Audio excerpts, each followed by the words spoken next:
Hi, my name is Francis MacDonald, and I'm the CEO of LlFT Power, and we are focused on developing our Yellowknife lithium project. Francis, good to see you. Happy New Year to you. I haven't seen you since before Christmas.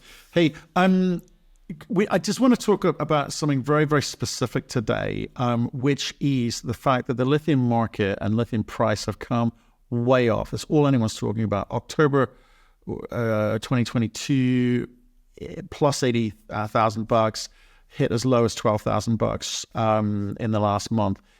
It's a nightmare out there. How do you read it? The lithium price has come way off. Like you said, I think we're down 80% in the last 4 months or so. Or sorry, since the top of the market at 2022. But it's been a constant downtrend for the last 4 months. So like any commodity, this is expected. We have these times where there's too much supply, there's not enough supply, demand is going down, demand's going up. And you look at any commodity chart, this happens. So this is a good thing in some regards. And for us at LlFT, we really do consider this to be good, because if you believe you have a world-class asset, it's great. It takes away all the noise and you can get some real work done in advanced projects while other people are capital deprived. Well, let's look at that, because last year, and I think I joked about it with you when we were in Quebec and obviously in subsequent calls, which is everyone wanted to be a lithium company last year. We had gold companies, nickel companies, all converting over to being lithium companies. It was the thing to be, jumping on the bandwagon. And you all say the same things. And I think you probably, they wanted to be you guys, right? So therefore they said whatever you were saying. So for us as investors, it's really hard to distinguish and differentiate between all of you lithium pegmatite guys. So how do I do that? Well, I think it comes down to scale. And as an investor, I think that's an important thing to look for, because there's lots of small projects in the world. There's lots of small deposits, and you can have a rock sample. You pick up a rock and you say, okay, I've got a deposit here, but what does that actually mean?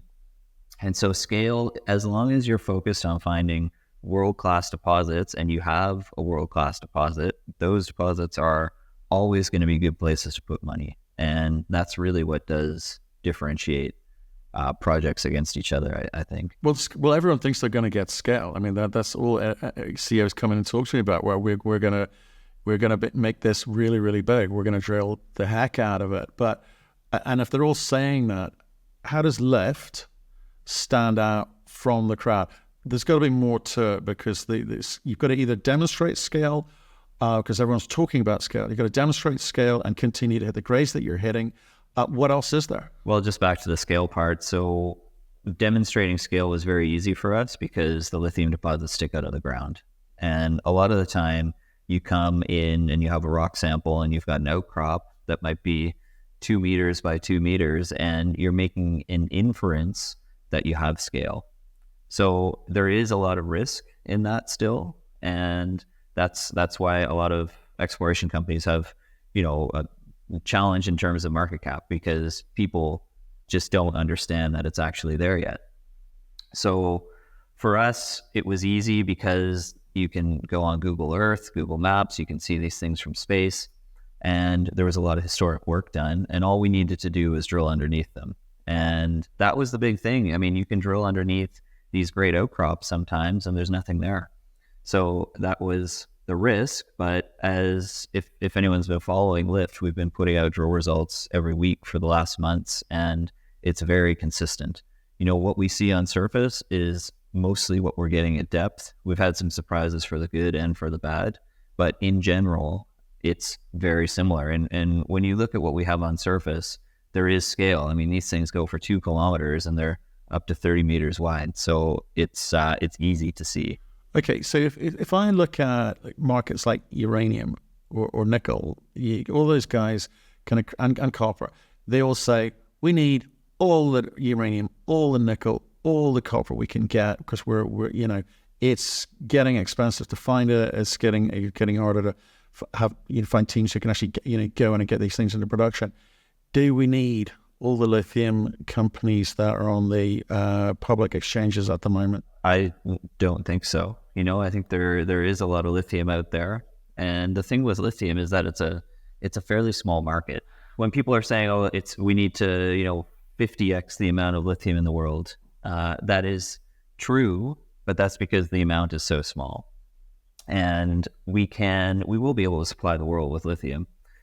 It's just how quickly can you get these deposits up and running, and how do you capture market share? Because at some point, the world's gonna be swimming in lithium. Like it's as we've allocated dollars as an exploration business, we're seeing new pegmatites pop out all over the place, and so it really is a race. We need to be aware of that as a company to advance these projects before other people do. Okay, so I'm glad you said that because it feels like it's a first mover advantage thing. So you're saying if the company can show scale, not talk about it, show scale and consistent grades. I'm going plus 1% for me is good. Anything above that is an absolute bonus. What are the other things, the factors I should be looking for? Because obviously it's a kind of quite an interesting marketplace out there for lithium, and technically, China is attributed with all the skill sets necessary to kind of actually process that. And we're seeing African companies and African countries doing DSO projects. It feels like if you don't move quickly, you're in trouble. So I agree with what you're saying. What about jurisdictional risk? Is that a thing in this sector? Absolutely. I think it's a thing in every sector, but more so in lithium, just because, like you were saying, China is dominating at least some parts of the supply chain.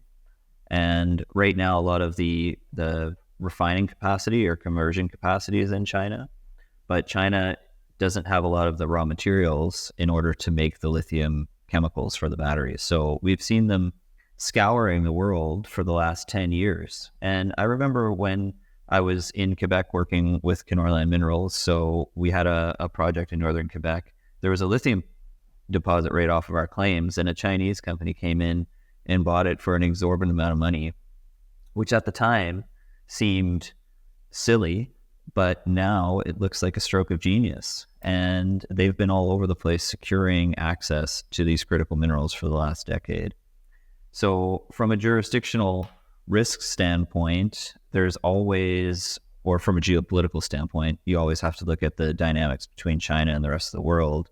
And then from a jurisdictional risk standpoint, I think we've seen a lot of upheaval in South America in the last while. So Chile, which was the world's largest lithium producer until Australia upended that, there's been issues there. So SQM, Chilean lithium producer, the government was forcing them to do a deal with the state-owned enterprise. So, we don't really know what's going to happen.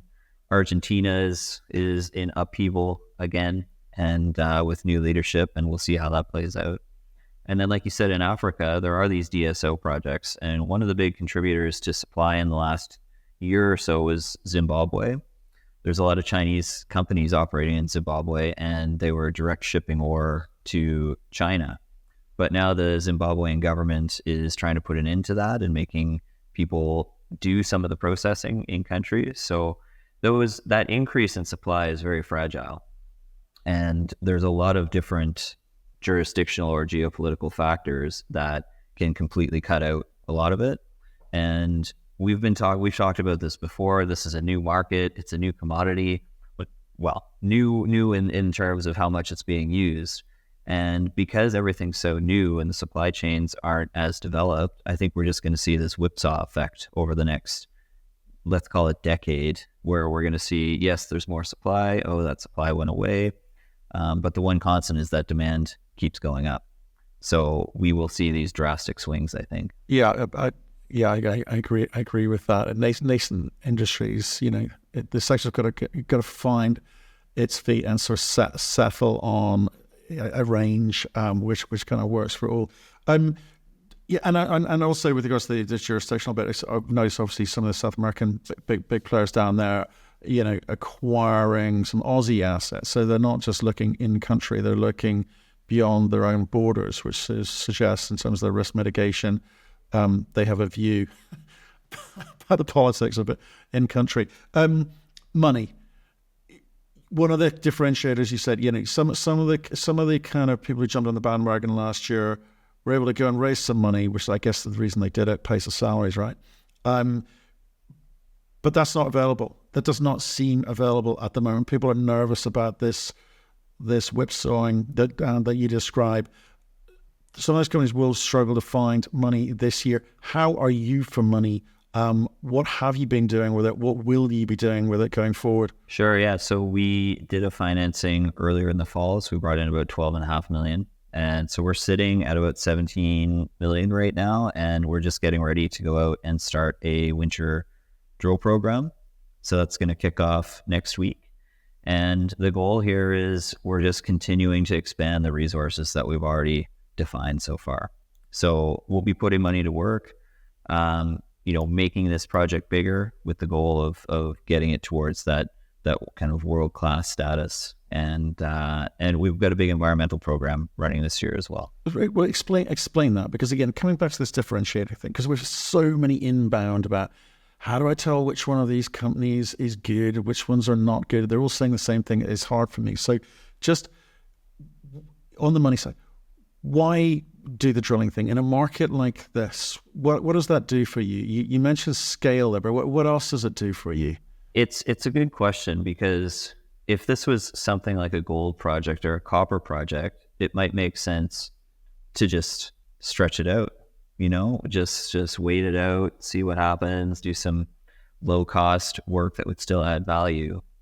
But we believe that lithium is a hot commodity now, but it might not be in 10 years. So, you want to get these projects up and running to make sure that you're not in that, let's say lithium price falls apart for an extended amount of time because there really is enough supply that the world's brought online. You don't want to be trying to build a lithium project at that point.